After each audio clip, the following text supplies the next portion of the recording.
창세기 16장 7절에서 16절의 말씀 저와 여러분이 한 절씩 교독하겠습니다. 여호와의 사자가 광야의 샘물 곁 곧 술길 샘 곁에서 그를 만나 이제 사자에게서 말하라. 내가 어디서 왔으며 어디로 가느냐. 그가 이르되 나는 내게 여기 자리를 위하여 도망하느니라. 여호와의 사자가 그에게 이르되 내 여주인에게로 돌아가서 그 수하에 복종하라. 여호와의 사자가 또 그에게 이르되 내가 내 시를 건성하여 그 수가 많아 셀 수 없게 하리라. 여호와의 사자가 또 그에게 이르되 내가 임신하였은즉 아들을 낳으리니 그 이름을 이스마엘이라 하라. 이는 여호와께서 내 고통을 들으셨음이니라. 그가 사람 중에는 다른 같이 되니 그의 손이 모든 사람을 지키고 모든 사람의 손이 그를 지키며 그가 모든 형제와 대항에서 자기가 하느니라. 하갈이 자기에게 이르신 여호와의 이름을 나를 살피시는 하나님이라 하였으니 이는 내가 어떻게 여기서 나를 살피시는 하나님을 배웠는고 하리라. 이러므로 그 샘을 구레라 하려니라. 그것은 다윗과 벨 사이에 있다. 하갈이 아브람의 아들을 낳음에 아브람이 하갈이 낳은 그 아들을 이름하여 이스마엘이라 하였더라. 하갈이 아브람에게 이스마엘을 낳았을 때에 아브람이 86세였더라. 아멘.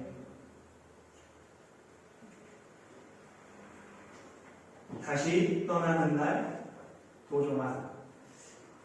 깊은 물 만나도 두려워하지 않는 물고기처럼 험한 기슭에 꽃 피우길 무서워하지 않는 꽃처럼 길 떠나면 산맥 앞에서도 날개짓 멈추지 않는 새들처럼 그대 절망케 한 것들을 두려워하지만은 않기로 꼼짝 않는 저 절벽에 강한 웃음 하나 던져 두기로 산맥 앞에서도 바람 앞에서도 끝내 멈추지 않기로.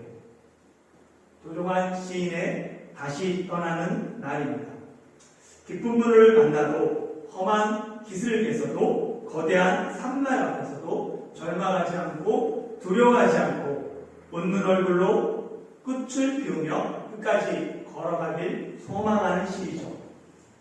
대선이 끝나면 큰 선거 같은 게 끝나면 마음을 다 쏟았던 게 끝나면 후유증을 앓는 분들이 있습니다. 당선된 쪽 지지자들은 승리에 기뻐하면서 앞으로 펼쳐질 청사진을 기대하고 낙선한 쪽 지지자들은 어떻게 5년을 지내야 하는지 염려와 근심하게 됩니다. 교회 안에는 다양한 정치적 의견을 가진 사람들이 있습니다. 그렇기 때문에 목회자는 좌로나 우로나 치우치지 않고 양쪽을 돌봐야 합니다. 슬퍼하는 자들과 함께 슬퍼하고 기뻐하는 자들과 함께 기뻐하는 것, 그것이 목회자의 역할 중 하나입니다. 그리고 무엇보다도 하나님의 주권을 믿는 사람은 내 선택과 다를지라도 대선 결과에 승복하고 그 속에서 하나님의 뜻을 찾기 위해 기도해야 합니다. 실망과 좌절에 주저앉아 있기보다는 주어진 자리를 털고 다시 일어나 일상을 살아가는 것, 그것이 필요하죠. 기독교의 영성은 거창한 게 아니에요. 일상에서 하나님의 마음으로 살아가는 것입니다. 절망적인 상황일지라도 일상을 살아가는 것, 그것이 영성입니다. 내게 주어진 삶 속에서 하나님의 말씀대로 살아가고 하나님을 닮아가는 것, 그것이 영성이죠. 승리의 기쁨도 패배의 슬픔도 인생의 일부입니다. 그리고 이 또한 지나갈 것입니다.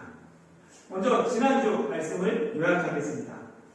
아브라함이 가나안 땅에 들어온 지 10년이 지났어요. 그런데 여전히 아들이 없습니다. 그때 아내 사레가 젊은 여종 하갈을 통해서 첩을 들여서 아들을 낳아라 라고 제안하죠. 이 아브라함은 하갈을 첩으로 드립니다. 그리고 얼마 후에 하갈이 임신한 하갈이 여주인 사레를 멸시합니다. 이에 화가 사레는 아브라함에게 허락을 받아서 자신이 당한 모욕과 멸시를 학대로 갚습니다. 사라의 학대를 견디지 못한 하갈은 임신한 무거운 몸을 이끌고 광야로 도망쳤습니다. 도망간 하갈을 여호와의 사자가 찾아오셨어요. 7절에서 9절 말씀 한번 읽어볼까요? 시작.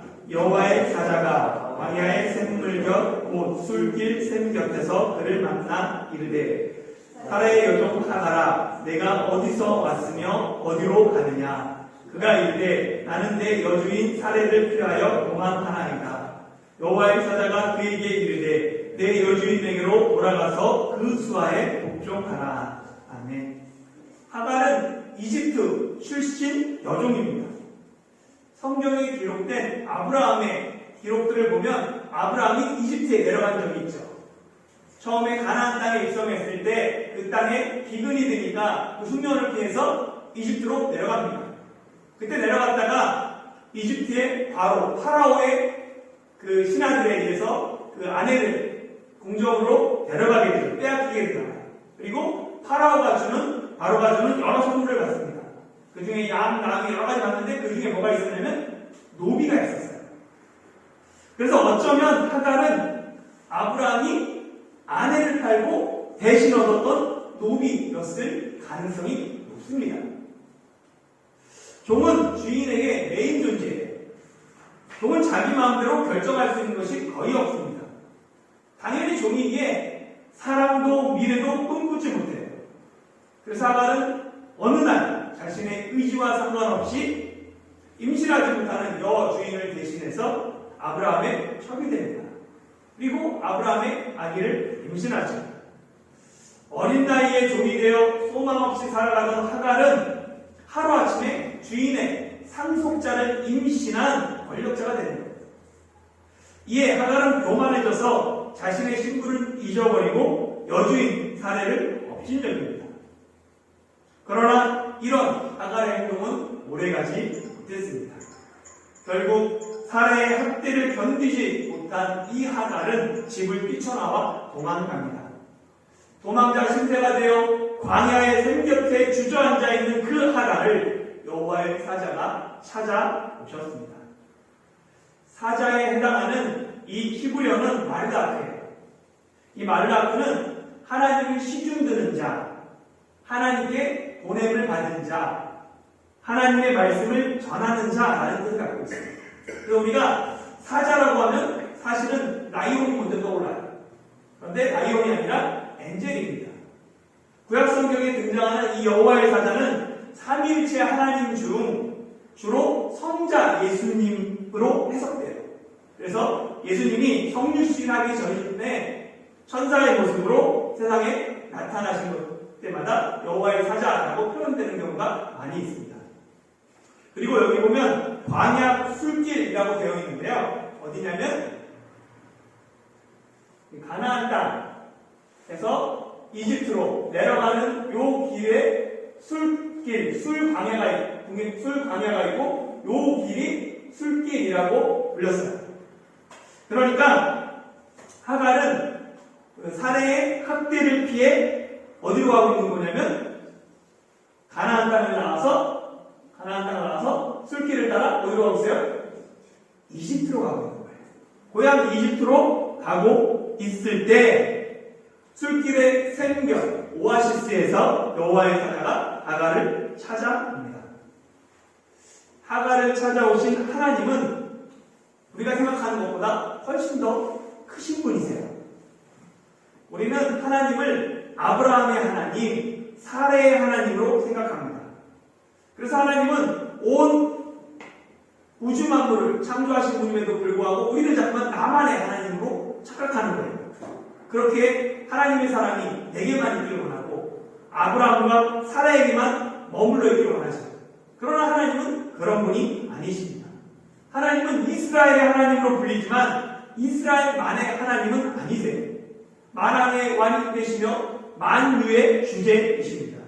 그래서 하나님은 아브라함의 하나님, 사레의 하나님일 뿐만 아니라 하갈의 하나님이 되십니다. 하갈을 찾아온 천사는 사레의 여종 하갈아라고 부르면서 하갈에게 내가 어디서 왔으며 어디로 가느냐고 물었습니다. 하나님의 질문은 항상 하나님이 모르기 때문에 질문하는 게 아니죠. 알고 싶기 때문에 질문하는 게 아니에요. 이미 천사는 하갈의 이름을 알고 있습니다. 그리고 하갈의 신분이 사레의 여종이라는 것도 알고 있어요. 하나님의 질문은 인간 스스로 자신을 돌아보게 하는데 그 목적이 있습니다. 하나님이 금하신 선악과를 먹은 아담과 하와가 하나님의 얼굴을 피해 동산 나무 사이에 숨었을 때 하나님이 아담아 내가 어디 있느냐 물으셨습니다. 하나님은 아담이 동산 나무 그 사이에 숨은 것 몰라서 숨바꼭질하기 위해서 찾는 게 아니에요. 하나님은 그 물음을 통하여서 아담이 내가 왜 하나님 나를 피했지? 왜 지금 이렇게 숨어 있어야 하는지 자기를 돌아보게 하고 회개시키기 위함입니다. 동생 아벨을 죽인 가인에게 여호와께서 내 아우 아벨이 어디 있느냐 물으셨죠.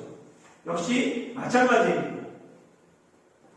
동생 아벨을 죽인 것을 인정하고 용서를 구하기 원하셨기 때문에 묻고 계신 거예요.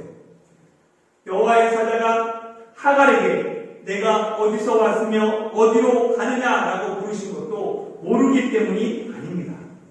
하갈이 자신을 뒤돌아보게 하는데 그 목적이 있습니다.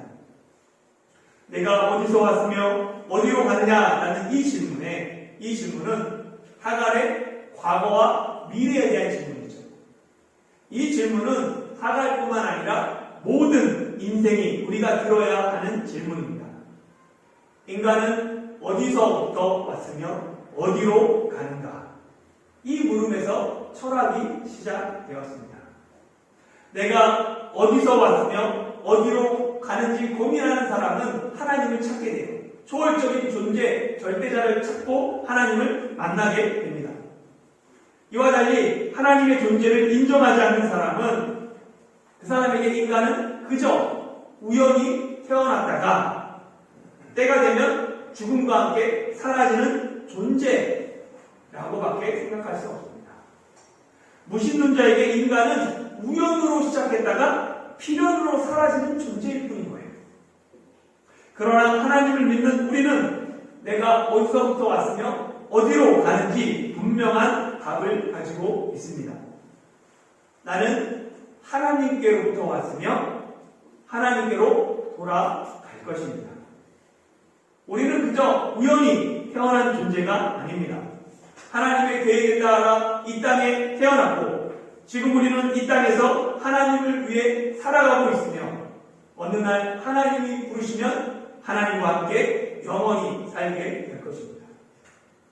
내가 어디서부터 왔으며 어디로 가는지 아는 사람은 세상에서 실패하고 어려움을 만나도 두려워하거나 당황하지 않습니다. 과거를 알고 미래를 알기 때문에 현재의 일에 일희일비하지 않습니다. 현재는 미래로 가는 연결고리일 뿐입니다. 과거를 기억하고 미래를 바라보며 지금 내게 주어진 현재를 살아가는 것, 그것이 바로 우리가 이 땅에서 살아가야 될 영성인 거예요. 사랑하는 성도 여러분, 하나님이 인간에게 처음으로 하신 질문이 어디입니다. 아담에게도 가인에게도 하나님은 어디를 물으셨습니다. 이 어디라는 질문에는 인간의 회개를 촉구하는 하나님의 대표적인 물음인 거예요. 타락한 자신의 위치를 파악하고 빨리 회개하고 돌아오길 원하시는 하나님의 눈물 어린 호수가 어디에? 라는 질문에 담겨 있습니다. 지금도 하나님은 주님의 말씀을 외면하며 하나님을 멀리 떠나 있는 사람들을 향해 동일하게 질문하십니다. 내가 어디에 있느냐? 내가 지금 어디로 가고 있느냐? 하나님의 호소에 분명하게 대답할 수 있는 여러분이 되길 소망합니다. 이 천사의 질문에 하갈은 나는 내 여주인 사레를 피하여 도망하나이다 라고 대답해요. 근데 이 대답은 반쪽짜리입니다. 하갈은 사레의 학대를 피해 광야까지 도망쳤어요. 어디로 가야 하는지 막막합니다. 그래서 어디서부터 왔는지는 대답했어요. 그런데 어디로 갈지는 대답하지 못하는 거예요. 본능에 따라서 남쪽을 향해, 고향을 향해 내려왔지만 도망친 노예로서 그 신분이 발각되면 죽은 목숨일 뿐이에요. 어디도 발붙이고 살 수가 없습니다. 남편에게 버림받고 주인에게 학대당해 미래조차 불안하고 현실이 꽉 막힌 것 같은 이 하갈을 하나님이 찾아오셨습니다. 하갈이 하나님을 찾은 것이 아니에요. 하나님이 하갈을 찾아오셨습니다. 남편조차 자신을 외면하고 버렸는데 그런 하갈을 하나님은 포기하지 않고 외면하지 않고 찾아오셨습니다. 인생의 문제는 내가 이 땅에 태어나긴 태어났어요. 그런데 어디로 가는지 알지 못하는 데 있습니다. 지금 가는 길이 어디로 이어지는지 알지 못하기에 인생은 늘 불안합니다. 확신이 없으니까 작은 장애물만 만나도 깜짝 놀라서 다른 길로 도망치려고 합니다. 문제없는 인생은 아무도 없죠. 누구나 크고 작은 문제를 안고 살아갑니다. 그 문제 가운데 하나님이 찾아오셔야 합니다. 하나님을 만나야 소망이 있습니다. 하나님을 만나면 모든 문제의 실마리를 찾게 됨을 믿으시길 소망합니다. 이 문제 앞에 도망간 이 하갈을 향해 천사는 내 여주인에게로 돌아가 그 수하에 복종하라 라고 해결책을 제시합니다. 이 돌아가라 라는 뜻의 히브리어 휴비는 방향을 돌이킬 때 사용할 뿐만 아니라 회복하다, 새롭게 하다 라는 의미로도 사용됩니다. 그러니까 여주인에게 돌아가라 라는 의미는 그냥 이 몸만 가는 게 아니라 여주인과 사례와의 관계를 새롭게 해라, 그 관계를 회복해라 라는 의미가 포함되어 있는 거죠. 하갈은 사례와의 단절을 통해 관계를 끊음으로 말미암아 문제를 해결하고 하려고 했어요. 대부분 사람들이 문제를 만났을 때 어떻게 해결하려고 해요? 관계를 끊어서 안 보고 살지, 그렇게 생각해요. 그런데 하나님은 단절이 아니라 새로운 관계 형성을 통해서 그걸 회복시켜라, 그래서 문제를 해결하라 라고 명령하십니다. 그런데 이 새로운 관계 형성을 하는 그 방법이 뭐예요? 자신이 사례의 여종인 것을 인정하고 사례의 수하에 학대 속으로 다시 복종하는 거예요. 들어가는 거예요. 하갈이 사례에게 돌아가서 여종의 신분으로 사례에게 복종하는 거 결코 쉬운 일이 아닙니다. 하갈이 철저히 자신을 죽여야만 가능한 일이에요. 결국 천사의 말은 하갈, 내가 네 신분을 망각하고 사례를 멸시한 그 잘못 철저하게 회개하고 복종함으로 그 관계를 바로잡으라는 명령인 거예요. 진정한 회개는 자신의 잘못을 인정하는 것으로 끝나지 않아요. 뼈를 깎는 회개의 삶이 뒤따라야 합니다.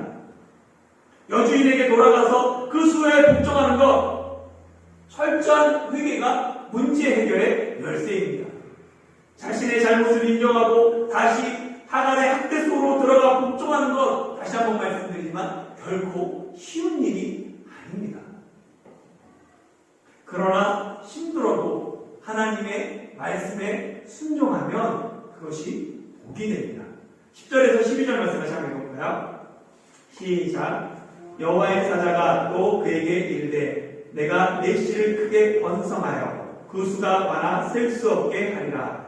여호와의 사자가 또 그에게 이르되 내가 임신하였은즉 아들을 낳으리니 그 이름을 이스마엘이라 하라. 이는 여호와께서 내 고통을 들으셨음이니라. 그가 사람 중에 들나귀 같이 되리니 그의 손이 모든 사람을 치겠고 모든 사람의 손이 그를 칠치며 그가 모든 형제와 대항하여 살리라 하니라. 아멘. 보면 내 주인에게 돌아가서 그 수하에 복종하라 라는 이 하나님의 말씀에 순종하면 하나님이 하갈의 씨를 번성하게 할 것이다. 그 수를 셀 수 없이 많이 할 것이다 라고 복을 말씀하세요. 순종이 축복을 가져옵니다. 실제 하갈의 아들 이스마엘의 후손은 크게 번성해서 오늘날 아랍인들, 터키인들, 그들의 조상이 됩니다. 자손의 번성과 함께 천사는 하갈에게 아들을 낳을 것이다.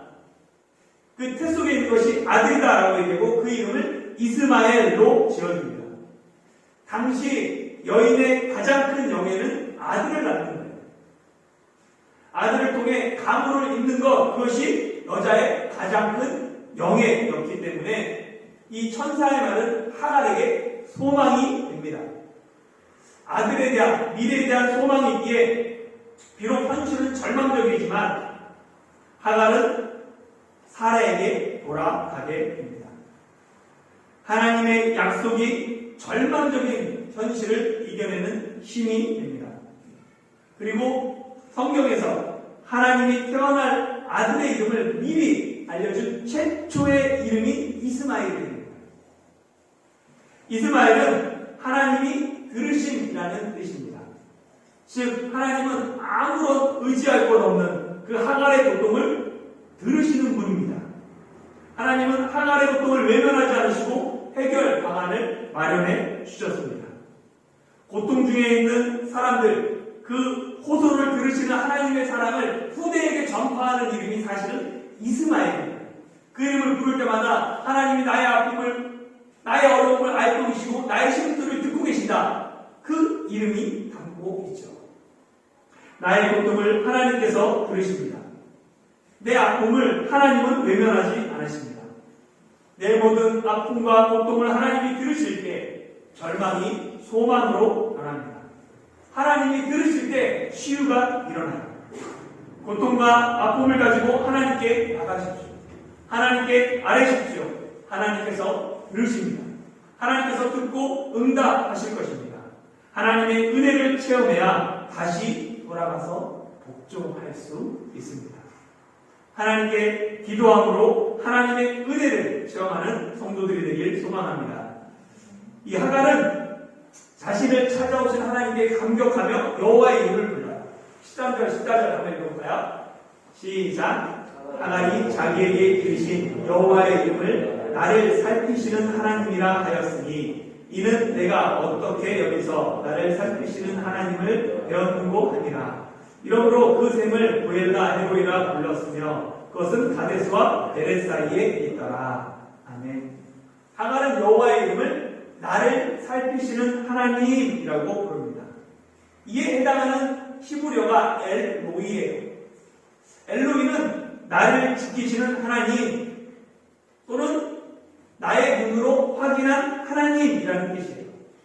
이게 전자의 경우는 뭐냐면 하나님이 광야로 도망친 하갈을 살피시고 지키셨다라는 의미고, 후자로 해석할 때는 가장 절망적인 광야에서 하나님이 하갈에게 나타나셨다, 내 눈에 보였다라는 의미입니다. 결국 절망적인 상황에 빠진 하갈이 하나님을 뵙고 하나님의 위로와 도우심에 감격하면서 부른 이름이 엘로이, 나를 살피시는 하나님입니다. 하갈은 자신에게 나타난 하나님에게 감격하며 그를 영원히 기념하기 위해 하나님이 나타났던 그 샘을 부엘라 헤로이라고 부릅니다. 이 이름도 마찬가지로 살아계셔서 나를 지켜보신 자의 우물, 혹은 하나님을 배우고 내가 살아있는 자, 또 살았다, 살아있는 자의 우물이라는 뜻입니다. 오늘날 아랍인들은 그 우물을 하갈의 우물이라고 부릅니다. 사랑하는 성도 여러분, 우리는 모두 나를 살피시는 하나님 앞에 있습니다. 하나님은 언제나 우리를 살피시는 엘로이의 하나님이 되십니다. 그런데 우리는 하나님을 예배 드릴 때만 임하시는 하나님, 예배당에서만 만나는 하나님, 아브라함과 같이 특별한 사람에게 나타나셔서 복을 주시고 그런 특별한 사람들만, 선택된 사람들만 지키시고 보호하는 하나님으로 오해하곤 합니다. 그러나 하나님은 성전이 아닌 길 한가운데서 우리를 만나시고 세간에 앉아서 세금 걷고 있는 그 부끄러운 자리에서 나를 찾아오시고 나를 부르십니다. 마치 여주인의 학대로 도망치고 있는 보잘것없는 하갈을 광야까지 찾아오신 것처럼 하나님은 우리를 찾으십니다. 하나님이 나를 찾으시고 나를 살피시는 분이기에 우리는 어떤 어려움에도 낙심하거나 절망하지 않고 미래를 소망하며 주어진 삶을 살아갈 힘을 얻습니다. 약한 자의 부르심을 들으시는 하나님, 고통받는 자들의 신음에 응답하시는 하나님, 오늘도 절망의 늪에서 나를 구원하시고 나를 살피시는 엘로이의 하나님을 신뢰하며 내게 주어진 오늘을 살아가는 저와 여러분이 되시길 예수님의 이름으로 축원합니다.